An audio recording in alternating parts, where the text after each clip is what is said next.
à tous, j'espère que vous allez bien.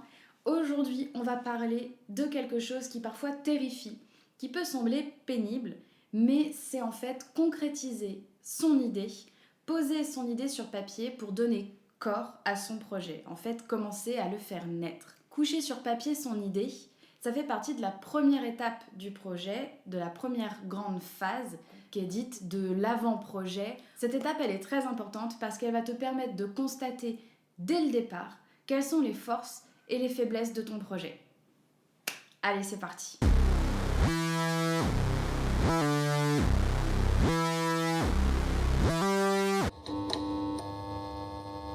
Pour cette vidéo, on va prendre l'exemple de monter une pièce de théâtre. Voilà. Cet exemple, il est un peu complexe, mais en même temps suffisamment concret pour que ça parle à pas mal de monde. Alors maintenant qu'on a notre idée, qu'on veut monter une pièce de théâtre, on va maintenant essayer de se positionner du côté de la personne à qui on va en parler. Pourquoi faire ça ? En fait, c'est très important ce travail en amont. Parce que ce brouillon, cette esquisse de ton projet, va te permettre de mieux en parler à de potentiels futurs collaborateurs, que ce soit tes comédiens ou des personnes qui vont subventionner ton projet ou alors la salle dans laquelle tu vas faire ta représentation. C'est aussi ce qui va te permettre de tester ton projet, l'idée, ton concept, auprès de tes proches. Pour commencer, on va répondre à des questions de base. Je vais peut-être pas les dire dans l'ordre, mais après vous les réagencerez pour que ça vous paraisse logique et fluide. On va répondre donc aux questions. Quoi ? Quand ? Où ? Qui ? Comment ? Et pourquoi ? Donc pour répondre à la question du quoi, en fait, il faut que tu précises ton idée de base. Ok, on veut monter une pièce de théâtre. Laquelle ? De quel dramaturge ? De quelle époque elle est ? Il faut déjà bien connaître ton sujet. Tu comprends ? Tu précises déjà ton idée. Ensuite, on va répondre au pourquoi. Alors ça aussi, c'est important parce que c'est ce qui va vraiment donner du corps et du sens à ton projet. En fait, le pourquoi, c'est dans quel intérêt ?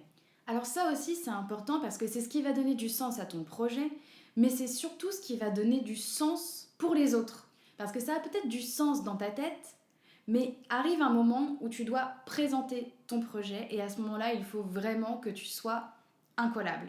Et donc, c'est ce qu'on appelle pitcher ton projet. Voilà, le présenter dans un très court laps de temps et être pertinent et convaincant. Parce que va essayer de convaincre quelqu'un sans qu'il y ait de fond dans ton projet, ça existe, mais ça s'appelle de la manipulation et on ne mange pas de ce pain-là. Allez, ça, c'est dit. Donc pour l'exposition, par exemple, que moi j'avais voulu organiser, c'est un de mes premiers gros projets. Le pourquoi, l'intérêt, c'était de mettre en avant les jeunes talents de Bourgogne, c'était d'enrichir la proposition, l'offre culturelle de ma ville. Le but, c'était de leur donner un espace pour pouvoir montrer leurs œuvres. Mais il faut pas croire, au début c'était compliqué parce qu'en plus cette envie d'exposition ça m'a pris comme une envie de pisser, donc j'ai fait ça en 1 mois et demi si vous voulez, mais il fallait vite que je trouve du sens. C'est là aussi où je veux en venir, c'est que si vous avez envie de réaliser un projet, parce que c'est un rêve personnel, votre rêve, eh bien si c'est quelque chose de personnel, mettez en avant tout d'abord l'aspect formateur de votre projet. Et puis si c'est personnel, moi mon petit tip ce que je vous donne, c'est de vraiment appuyer l'aspect humain, de le mettre en avant. Dites que vous voulez offrir une expérience aux personnes qui vont travailler avec vous. Parce que le répondre au pourquoi, c'est aussi la réalité du projet et la réalité du terrain. Le pourquoi, c'est quels sont les objectifs. Beaucoup de projets échouent parce que les objectifs ne sont pas énoncés clairement. Les objectifs du projet et les objectifs de chacun.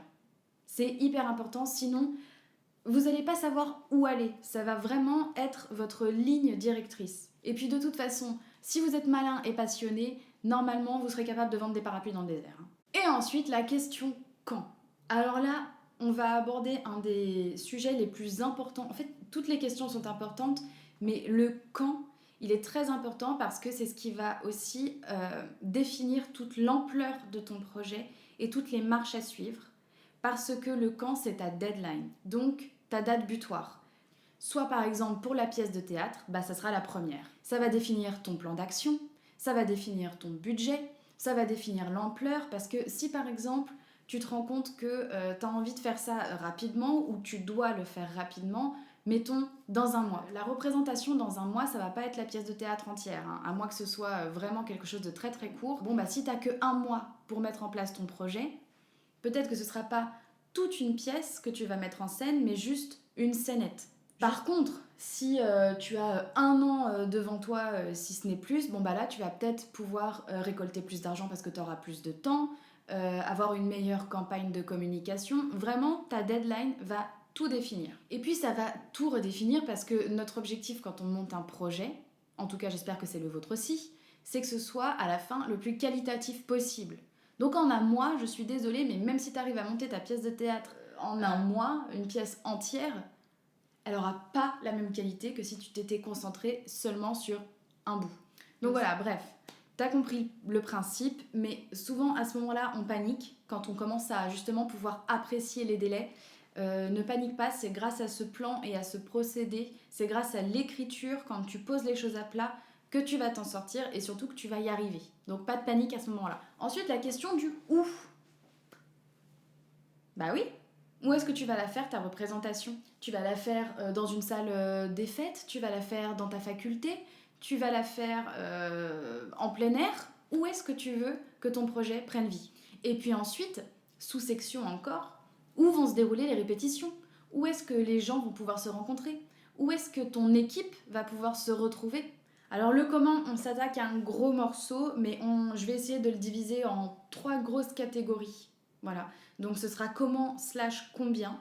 Le comment, c'est tes ressources matérielles, tes ressources humaines et tes ressources financières. Dans tes ressources matérielles, tu vas avoir besoin de plein de choses. Si c'est pour une pièce de théâtre, encore une fois, c'est l'exemple. Mais en gros, tes ressources matérielles, ça va être les costumes, la coiffure, le décor, le maquillage. Et justement, comment tu vas obtenir tout ce matériel dont tu as besoin? D'abord, tu vas du général, ensuite tu détailles. Ensuite, on arrive aux ressources humaines. Comment tu vas trouver ton équipe? Comment tu vas la recruter? Par quelle plateforme tu vas passer? Est-ce que tu vas passer des annonces? Est-ce que tu vas faire passer des fiches de poste? Est-ce que juste tu vas appeler ton ami, machin? Encore une fois, ça dépend de l'envergure de ton projet. Mais comment tu vas atteindre tes objectifs? Pareil, comment tu vas recruter tes comédiens? Hop, sous-partie, je fais une petite aparté, sous-partie de tes comédiens, sur quels critères tu vas les choisir en fait. Donc là, je vous donne une avalanche de mots-clés, mais c'est comme si vous vouliez démêler des pelotes de laine. Donc tu vas commencer à tirer un fil, qui va en amener un autre, puis un autre, puis un autre. Vous savez très bien que vous allez réussir à démêler ces pelotes de laine. C'est pas possible autrement. À moins qu'il y ait un gros nœud, et auquel cas ça veut dire qu'il y a un facteur dans votre projet qui l'invalide, c'est pas possible. Mais vous savez très bien que vous allez réussir à mener votre projet, comme vous savez que vous allez réussir à démêler vos pelotes de laine. Juste, il faut de la patience, il ne faut pas paniquer. Allez-y, vous savez que vous allez pouvoir y arriver, mais avec méthode, petit à petit. L'oiseau fait son nid, et puis l'organisation, en fait, elle est déjà là. Ne te dis pas, oh mon Dieu, comment je vais organiser tout ça. Tu es déjà en train d'organiser tes idées. Ton comment devient aussi ton combien. Grâce à quels moyens financiers tu vas y arriver. Donc déjà, il va falloir savoir si tu as un budget pour ça.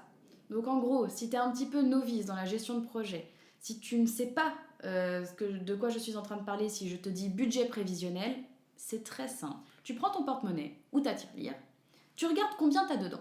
Ensuite, tu réfléchis à ton projet, soit tu réfléchis à combien tu veux mettre ou combien tu dois mettre. Et puis ensuite, ce qu'il te reste, une fois que tu as fait la différence, c'est ce dont tu vas avoir besoin financièrement pour mettre en place ton projet.